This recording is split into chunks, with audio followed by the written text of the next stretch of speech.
Ayan, ilipat natin sa mas malaking pot ang aking caramel marble. Lagyan muna natin ng mga pinagputol-putol na styro ang ating pot. Tapos, uling na malalaki. Make sure na malalaki yung marami siyang mga butas-butas para mas maganda ang pag-drain ng excess water. Then, ilagay natin yung ating soil medium na composed of coco cubes, rice hull, tsaka garden soil.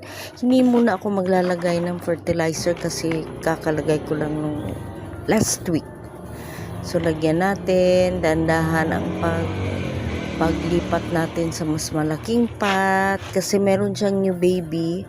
So, dahan-dahan kasi para hindi maalog yung natin yung bagong tubo sa pinagkat natin. Yan. Tsaka maganda na rin yung niya kasi ugat niya stable na. Then dahan-dahan hindi ko na kukunin yung mga old na soil mixture niya. Lagyan lang natin ng ating soil mixture sa paligid. Make sure na stable siya para hindi siya aalog-alog. And then lagyan lang natin. Pantay lang natin doon sa pot.